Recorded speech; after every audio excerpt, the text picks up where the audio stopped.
The ship was supposed to be unstoppable. It was more than just a vessel.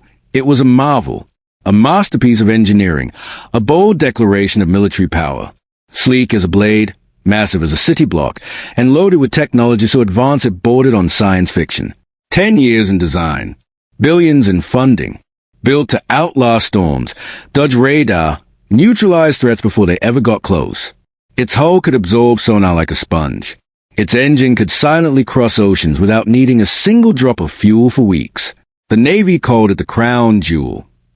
Politicians called it future-proof. And behind closed doors, it was whispered that this ship would define naval warfare for the next 50 years. But then, it died, and nobody knew why. It happened on an ordinary morning. The ocean was calm. The sun shimmered on the surface like glass. Everything was routine. Until the heartbeat of the ship, its mighty engine, stopped cold. No warning. No alarms. No flashing lights. Just silence. One moment, the ship moved with grace and power. The next, it was dead in the water, adrift, confused, vulnerable. Systems froze. Dashboards went dark. Emergency backup struggled to kick in. The crew scrambled, but the damage was already done. Without propulsion, the ship was a helpless metal giant, drifting at the mercy of the waves. At first, they believed it was a glitch. Some minor system hiccup. A reboot would fix it. But the reboot failed. Then another, and another. The chief engineer ran diagnostics. Nothing. No error logs. No overheating. No fuel issue. No external breach. Everything looked perfect, except it wasn't. Within hours, a distress signal was quietly sent out. Not public, but internal. High level. This wasn't just about one ship. This was about national security. Within a day, military aircraft landed on the nearby carrier zone with the world's most elite engineers on board. Specialists from top naval shipyards. Consultants from aerospace. Even AI technicians who had helped design parts of the ship's smart brain. They brought everything. Tablets, diagnostic drones, heat sensors, fiber optic scanners, predictive algorithms. If it could detect, scan, ping, or measure, they had it. For 2 straight weeks, the ship became a hive of activity. Crews worked in rotating 24-hour shifts. Panels were removed, wiring traced, software reset. Every inch of the engine room was examined. Still, nothing worked. They replaced components. Still nothing. They tried to simulate the issue using high-powered simulators on the mainland. Still nothing. They questioned the crew, reviewed black box data, pulled power logs, checked radiation levels, reran cooling cycles. Nothing. Every system told the same lie. All is normal. But the truth was undeniable. The ship wouldn't move. Behind closed doors, high-ranking military officials grew restless. Daily reports showed rising costs. Millions lost every day the ship sat idle. Worse, the ship couldn't be towed.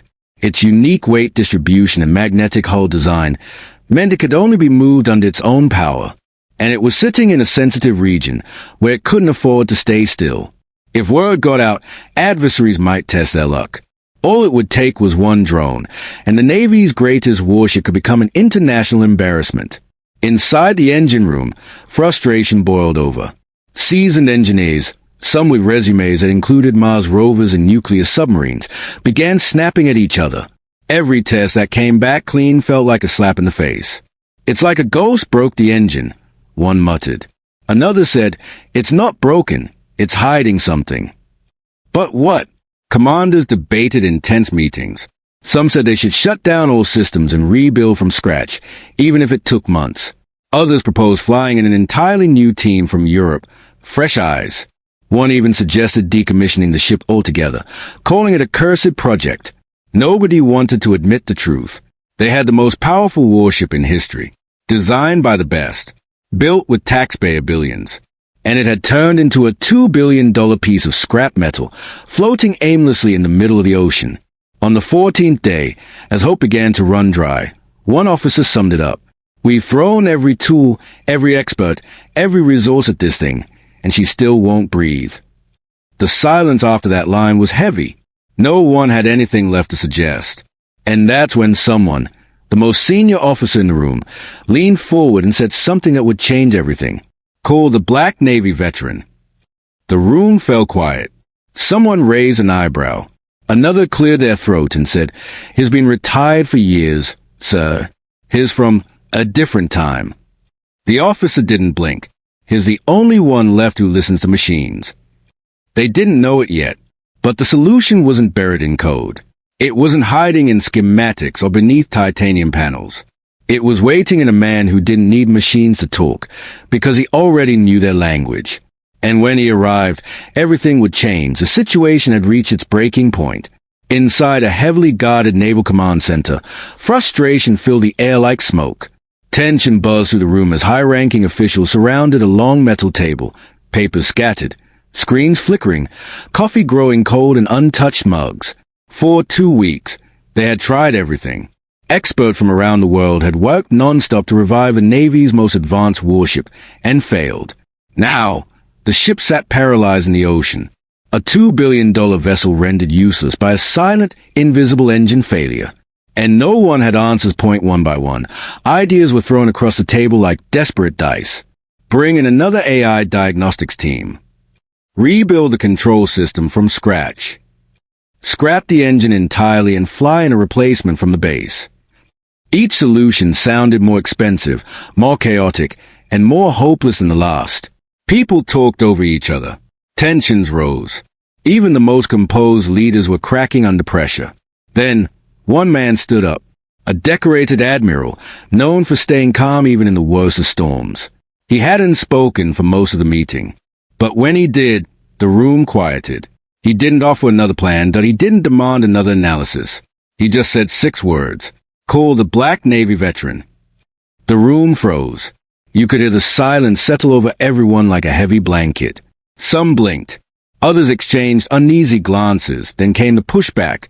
So, with all due respect, he's been retired for years. He's not part of the new digital systems. He doesn't even use software anymore. He's old school. Someone scoffed under their breath. He's a myth, not a mechanic. But the admiral didn't flinch. His voice remained firm. Send the call. He didn't have to defend his decision, because deep down, some of the older officers in that room remembered. They remembered the stories. The kind whispered below deck at night or passed down in training rooms like folklore. There was a time he fixed a diesel turbine with a wire coat hanger and chewing gum in the middle of a hurricane. Or the time he rerouted an entire propulsion system using scrap metal, a broken compass, and his bare hands. They said he could walk into a room, close his eyes, and tell you what was wrong with the engine by the way it vibrated under his boots. He didn't use software. He used instinct. He didn't follow manuals. He followed rhythm. And when every expert failed, when the code didn't help and the tools ran out, he was the one they called. Miles away, in a quiet patch of farmland surrounded by trees and sky, the phone rang. No buzzing machines in the background. No flashing monitors. Just an old wooden table, a dusty window, and the smell of motor oil and earth. He answered on the second ring. The officer on the other end barely got through the explanation before he interrupted gently. "I'll be there." He didn't ask for details, didn't request schematics, didn't want a briefing, because he already knew. When machines break without reason, they are not broken. They are misunderstood. And that was his specialty. Within the hour, a Navy helicopter cut across the skies and hovered over his property. Dust and hay swirled across the dirt road as the blades roared overhead. He stepped out of his garage, wearing boots worn from decades of service, a plain coat, and a canvas bag in his hand. No fanfare, no rush. In that bag were no digital tools. Just a flashlight, a tuning fork, a wrench he'd modified himself years ago, a few strips of wire, and a tiny notebook filled with hand-drawn diagrams. He tossed the bag over his shoulder and nodded once to the crew as the helicopter door opened. "Ready when you are." Inside the aircraft, the younger pilot kept glancing at him in the mirror. "Sir, if you don't mind me asking, do you want to look at the system specs?" He shook his head slowly, eyes fixed on the clouds outside. "No need. The ship will tell me what I need to know." The pilot blinked. What does that even mean? But he didn't ask again. Back at sea, word of his arrival spread through the ship like electricity. The mood shifted. The engineers who had spent weeks sweating over dead systems paused. Some rolled their eyes. Others whispered in quiet respect. They had heard the stories too. Some believed them. Some didn't. But everyone was watching. Because if this man couldn't fix the ship, no one could. No cameras met him at the dock. No salutes. Just quiet steps echoing on metal as he walked across the deck and disappeared into the belly of the warship, toward the engine room. He didn't speak to anyone. Didn't ask what had already been done. He didn't need to, because while the world chased software and scans and circuits, he had something else. An ear for machines. And soon, the ship that no one could fix would start speaking again. When the Black Navy veteran arrived, everything changed. There were no cheers. No salute lines. No cameras waiting. Just the rhythmic sound of his boots hitting the metal dock and the low hum of a warship that still wasn't moving. He didn't wear a flashy uniform. No stripes. No ribbons. Just a weathered coat, callous hands, and a leather tool bag slung over his shoulder. As he stepped onto the ship, conversations died down. Eyes turned. Heads tilted. Some crew members whispered quietly. Others just stared. He didn't acknowledge them, not out of arrogance, but out of focus. He wasn't here to impress anyone. He was here to listen.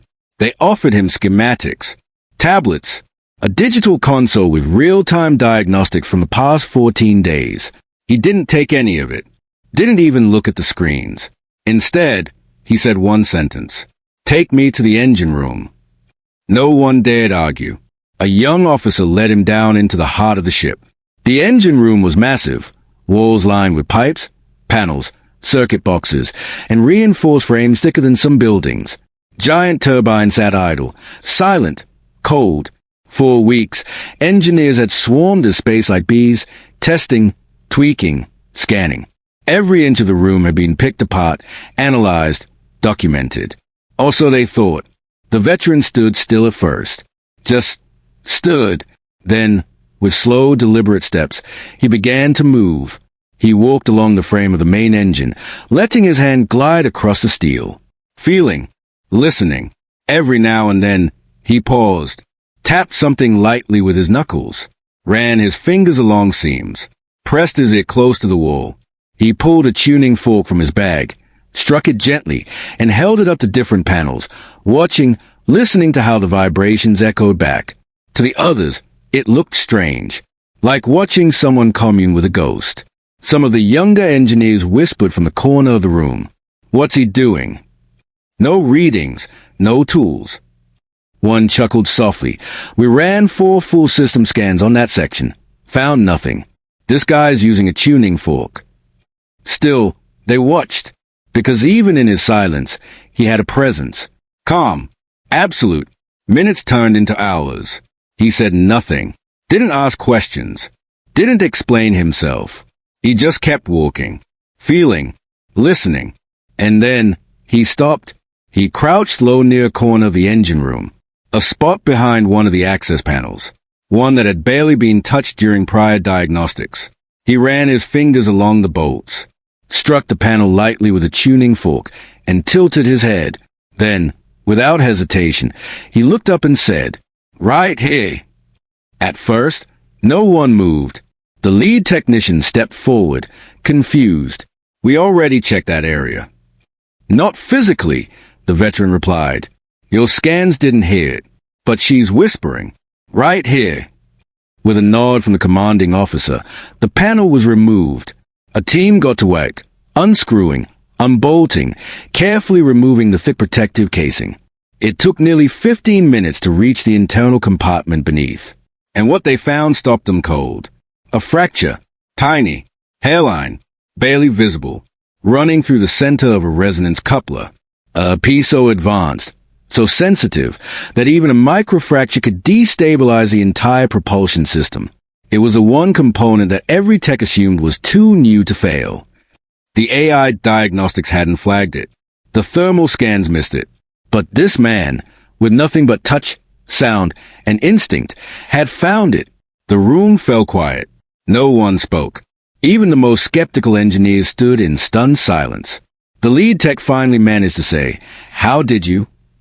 The veteran stood up slowly, brushed dust off his hands, and looked at the part. Then, calmly, he said, "It was holding its breath. You don't fix that with code. You fix it with K." He toned, walking back to his bag, then stopped and gave one final instruction. "Weld it slow. Let her breathe. No lecture. No ego. No technical breakdown. Just that." The crew followed his instructions exactly. No fast welds. No shortcuts. Each movement was deliberate, controlled like a surgeon's hand. As they worked, there was a different energy in the room. Not fear, not stress. Respect. Respect for the man who saw what no one else did, who didn't just read machines, but heard them. When the well cooled and the system was restored, one engineer asked softly, "Do you think it'll work now?" The veteran simply replied, "She's ready." And in that moment, they believed him, not because of data, but because of him. The repairs were complete. The final well cooled. The panels were sealed. The cracked resonance coupler, the invisible culprit that had silenced the ship, was now whole again. But now came the real test, the moment of truth. In the control room, silence stretched long and heavy. Every officer, engineer, and technician had gathered to witness what came next. They weren't just watching a machine. They were watching a miracle in progress. Screens blinked softly. Diagnostic monitors stood ready. The main ignition switch, untouched for days, glowed faintly in standby mode. And standing in front of it all, calm as a still sea, was a man who made it possible. The Black Navy veteran. The Black Navy veteran. He stood quietly, eyes locked on the control panel, completely still. No visible tension. No hesitation. Just quiet focus. In one slow, deliberate motion, he stepped forward. He placed one hand on the throttle, the other on the ignition key. No commands. No countdowns. Just a low, steady voice, barely more than a whisper, as he said, "Let's wake her up." It started as a hum. Deep, subtle, like a heartbeat just beginning to return after a long sleep. The lights in the room flickered for a moment, then steadied. The panels came to life, one after another, green lights racing across the boards. A murmur swept through the crowd. And then, the engine roared to life. Not a sputter, not a stutter, but a clean, powerful, earth-shaking roar that vibrated through the floor, up the walls, and into the bones of everyone present. It didn't sound like a machine struggling back from the dead. It sounded like a beast, fully awake, fully alive, ready to move mountains. Gauges surged upward, syncing perfectly. The propulsion systems aligned. Cooling systems activated. Fuel regulators began flowing in harmony. Power levels hit peak performance in under 30 seconds. Systems that had been dormant for 2 weeks now pulsed with synchronized energy, stronger than ever before. The control room exploded in reaction. One of the officers gasped, "That's impossible." A technician stared at the readings and muttered, "We've never seen these numbers, not even during trial runs." Another blinked and said, "She's not just back, she's better." Applause erupted. Shouts of relief and celebration filled the room. People who had spent sleepless nights hunting for a ghost problem now stood stunned, mouths open, as a ship they'd nearly given up on returned to glory in front of their eyes. But in the center of it all, the veteran didn't smile. He didn't cheer. He just watched the readings with quiet satisfaction, listening to the engine, not the people, feeling the rhythm. And then, with a subtle nod, he whispered, "She's breathing again." The Admiral stepped forward, eyes locked on the man who had just saved the Navy's pride and power. No speech, no grand statement. He simply extended his hand. The veteran shook it once, firmly, respectfully. Nothing needed to be said between them. Everyone else might be just realizing what happened, but the Admiral had known all along. That's why he called him. Because all the money, all the tech, all the talent in the world couldn't replace what this man had. It wasn't just knowledge. It wasn't just experience. It was something deeper. An ability to feel machines in a way that couldn't be taught. To read their silence like a language. To fix what others couldn't even see. And he had done it without a team. Without blueprints. without algorithms, just his hands, his ears, his instincts. Someone from the engineering team stepped forward, still trying to understand. How? How did you know it would work? The veteran looked at the humming control panel, the perfectly running engine, and replied, because she told me she would. No arrogance, no mystery, just a truth that didn't need explaining. That warship had been stuck for weeks, stripped down, scanned, rebooted, and nearly written off. And yet, all it took was one man walking in with a flashlight, a tuning fork, and a soul-tuned machines. He didn't just fix it. He healed it.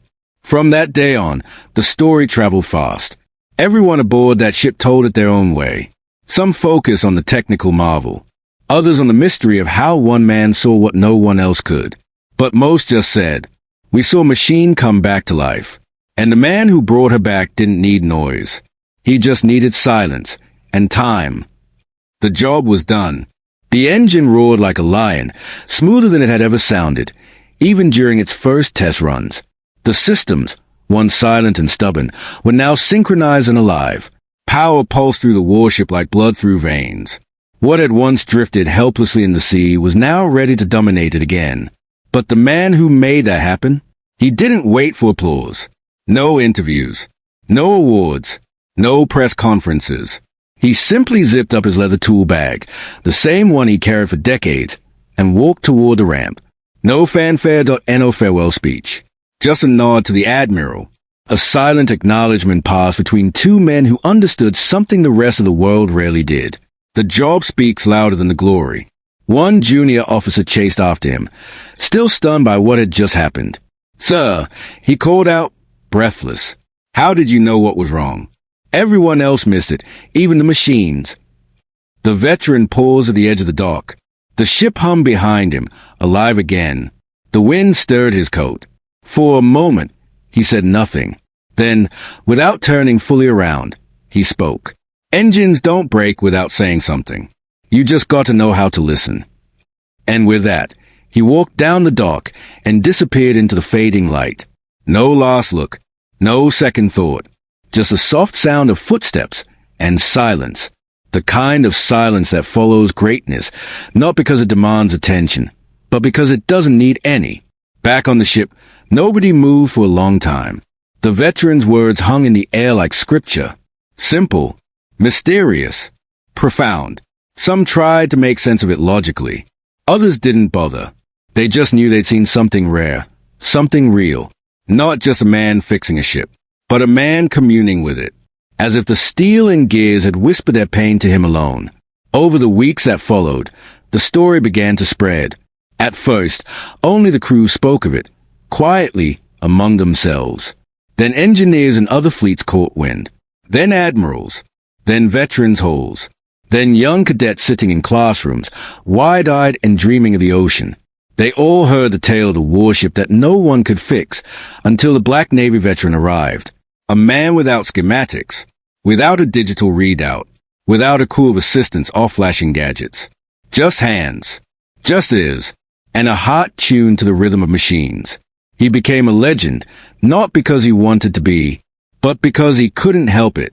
Some people called it luck, others called it intuition.